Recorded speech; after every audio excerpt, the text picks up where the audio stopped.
Halo teman-teman semua, this is me again, Christopher, dan hari ini gue mau ngomongin tentang yang namanya love.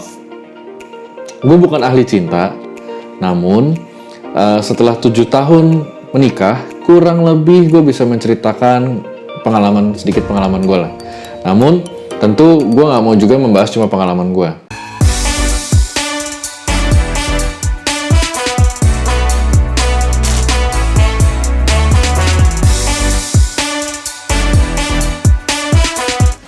Gue mau bahas tentang satu teori yang terkenal banget dan ini dikeluarkan tahun, kalau gue nggak salah di sekitar tahun 1943 oleh seorang yang sangat terkenal di dunia psikologi, yaitu Abraham Maslow. Tentu teman-teman semua tahu tentang ada satu piramid, yaitu piramid Maslow. Di diagram kebutuhan Maslow sebutannya. Dibagi menjadi 3 bagian besar, yaitu yang paling basic adalah kebutuhan fisiologis, yaitu kebutuhan fisik. Berbicara tentang kebutuhan fisik, di dalamnya itu ada 2. Dan ini gue pelajarin dari anak-anak gue yang sekarang sudah mulai beranjak gadis, anaknya pertama.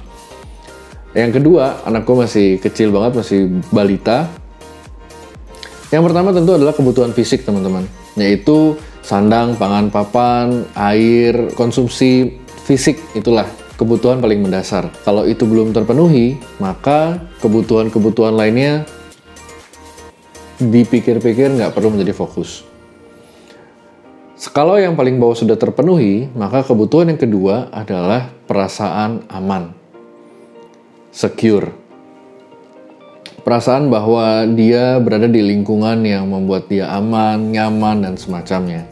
Oleh sebab itu, gue bisa bilang ketika anak gue bermanja-manja dengan gue, maksudnya di pelukan atau di pangkuan, I can say that they are experiencing a safety feeling, perasaan aman. Mereka nggak tahu bahwa di luar itu orang-orang lagi pada kusut, kehidupannya penuh tantangan dan semacamnya. Orang dia nggak tahu. Tapi yang dia rasakan, yang dia alami adalah perasaan aman. Dan perasaan aman ini perlu banget dialami oleh setiap manusia dari sejak dia kecil sampai dengan seterusnya dia dewasa. Mengapa? Karena ini akan mempengaruhi kebutuhan psikologisnya di masa depan. Bayangkan kalau kita merasa tiap hari hidup kita tidak aman, takut setiap hari, insecure setiap hari. Maka ketika kita mau berprogres pun, bertumbuh pun, kita akan mengalami kesulitan dibandingkan orang yang sudah bisa mengatasi perasaan tidak aman atau tidak nyamannya tadi. Nah, diagram yang ketiga, level ketiga, ini yang berbicara tentang love. Relasi, pertemanan, romantisme, belonging di sini, ini adalah level ketiga. Biasanya kalau kebutuhan fisik sudah terpenuhi, kebutuhan safety needs tadi sudah terpenuhi, maka dia mulai bisa beranjak ke level berikutnya, yaitu cinta, pertemanan, atau romantisme. Jadi gue bisa bilang bahwa ketika ada orang yang di titik pertama dan keduanya itu belum terpenuhi, maka dia pun akan mengalami let's say tantangan lebih dibandingkan manusia lain pada umumnya ketika dia ingin membangun relasi dengan banyak orang. Terutama ketika ingin membangun hubungan cinta, percintaan secara romantisme. Nah, banyak orang ketika gue ketemuin dalam perjalanan gue as a financial consultant sekitar 12 tahun terakhir, ternyata banyak orang yang ketika disambungkan diskusinya ke masalah keluarga, perencanaan keuangan, dan semacamnya, ternyata ada banyak tantangan yang terjadi karena kebutuhan yang di safety needs di level-level awal tadi ketika dia masih bujang, masih gadis, belum dia alami secara sempurna. Kalian tentu, kita semua pernah dengar kisah-kisah orang yang ketika masa kecilnya mengalami perlakuan tidak menyenangkan oleh keluarga atau orang tuanya sendiri, sehingga mengakibatkan ketika someday dia menemukan pasangan, jadinya posesif banget. Over posesif yang berlebihan. Ada juga yang ketika ingin membangun relasi dengan orang lain, susah percaya. Ya kalau dalam pertemanan, dalam hubungan romantisme tadi jadinya posesif. Sehingga ini akan menjadi sebuah tantangan ekstra buat orang-orang ini ketika ingin membangun hubungan pertemanan atau percintaan di level dewasa. Jadi itu adalah titik ketiga dari diagram Maslow. Yang keempat adalah kebutuhan untuk self-esteem. Orang-orang yang sudah terbiasa merasa aman di titik yang paling dasar tadi dan juga pertemanan juga baik, dia ingin memiliki pengalaman untuk merasakan sebuah accomplishment. Gue bisa mencapai ini.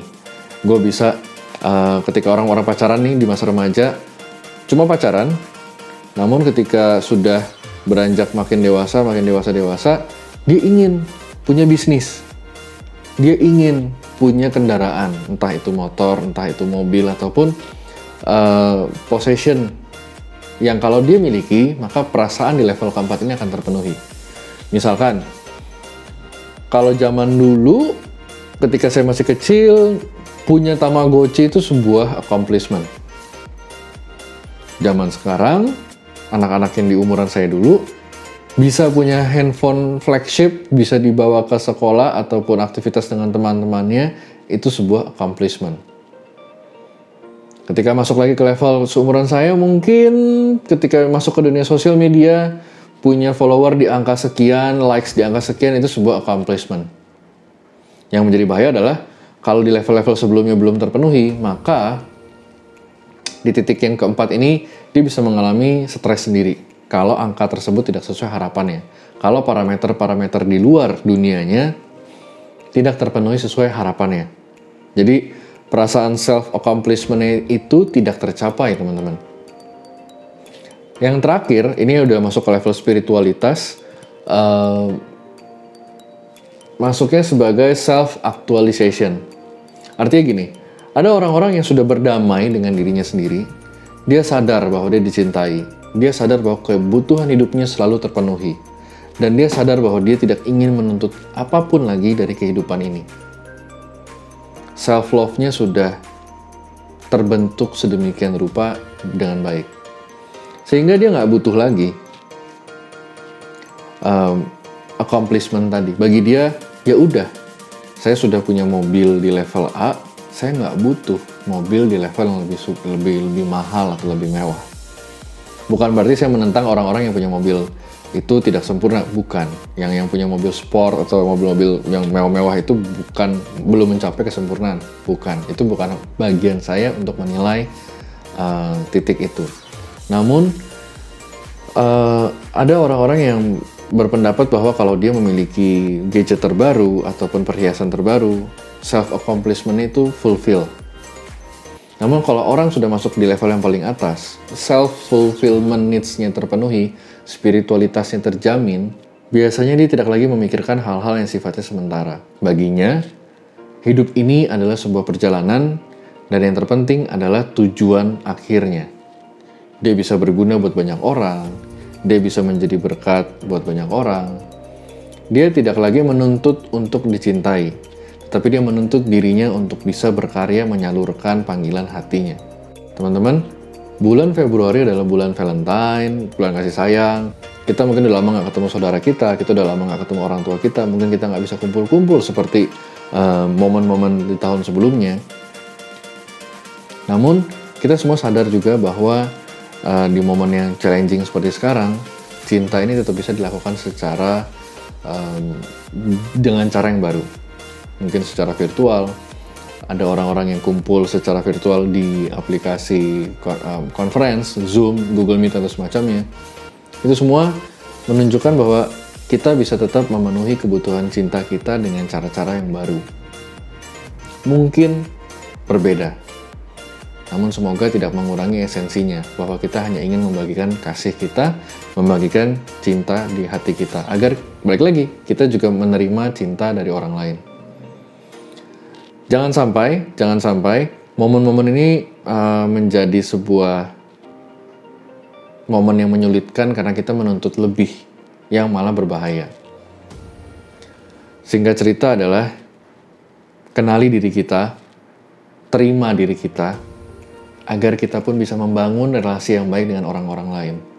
Karena hanya orang yang sudah berdamai dengan dirinya lah yang bisa membangun relasi dengan baik ke orang-orang lainnya. Dia nggak akan mudah menuntut, dia nggak akan mudah tersinggung, dia nggak akan mudah stres karena respon orang lain di luar dirinya. Namun, kapanpun Anda menonton video ini, pastikan kita semua dalam perjalanan menyempurnakan diri kita terus-menerus. Selamat mencintai diri kita dengan penuh kasih. Bukan egois, tetapi belonging, self-love-nya kita sempurnakan. Bukan hanya untuk diri kita, tapi untuk pencipta kita dan juga untuk orang-orang di sekitar kita. Selamat mencintai. Terima kasih.